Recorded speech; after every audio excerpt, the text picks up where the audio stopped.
নমস্কার, জয়ার জগৎ সংসারে সকলকে স্বাগত।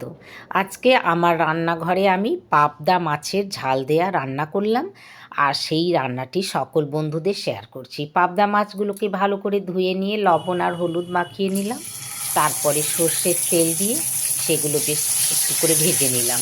খুব বেশি আমি ভাজবো না, মুচমুচে করে ভাজা চলবে না, কারণ এটা যেহেতু ঝাল দেয়া হবে সেই জন্য আমি খুব মুচমুচে করে আমি এটা ভাজছি না। এই পাবদা মাছ খেতে খুব সুন্দর লাগে, কাঁটা কম থাকে, খুব নরম মাছ।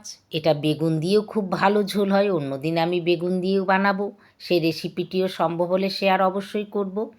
এদিকে 2 চামচ করে কালো সর্ষে, 2 চামচ সাদা সর্ষে আর পরিমাণ মতো কাঁচা লঙ্কা আমি এদিকে বেটে নেব। মাছগুলো ভাজা হয়ে গেছে, দেখুন এদিকে আমার সর্ষেটাও পেস্ট হয়ে গেছে। এরপর আর একটুখানি সর্ষের তেল দিয়ে দিলাম, কালো জিরে ফোড়ন দিয়ে দিলাম।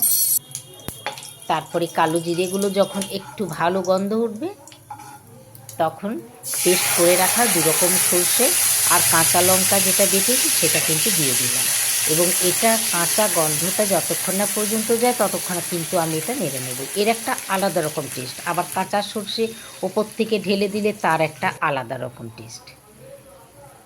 পরিমাণ মতো একটু হলুদ, পরিমাণ মতো কাশ্মীরি লাল লঙ্কা আর স্বাদ মতো লবণ দিয়ে মশলাটাকে বেশ ভালো করে নেড়ে নিতে হবে, যাতে করে এর কাঁচা গন্ধ সম্পূর্ণভাবে চলে যায়। কাঁচা গন্ধটা চলে যাওয়ার পরে আমি কিন্তু ভেজে রাখা পাবদা মাছগুলো একটি একটি করে এর মধ্যে দিয়ে দেব, আর সমস্ত সর্ষে যে পেস্ট সেটা কিন্তু মাছের মধ্যে যাতে মিশে যায়। দেখুন আমি একটু নাড়িয়ে দিলাম, যেহেতু এটা ফ্রাই প্যান সেই জন্য এটা এইভাবে আমি নাড়িয়ে দিলাম, আর সমস্ত সর্ষে এর মধ্যে দেখুন মিশে গেল। যেমন প্রয়োজন সেরকম একটু জল দেবেন, পাতলা করতে গেলে একটু জল বেশি দেবেন, শুকনো শুকনো খেলে এরকম করতে পারবেন।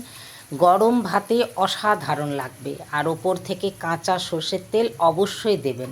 আর এই মাছের এই রান্নাটা কিন্তু সমস্ত সর্ষের তেলেই টেস্ট হবে। গরম গরম ভাতে পাবদা মাছের ঝাল দেয়া অসাধারণ লাগবে। ভিডিওটি ভালো লাগলে লাইক করবেন, শেয়ার করবেন, সাবস্ক্রাইব করবেন। নমস্কার।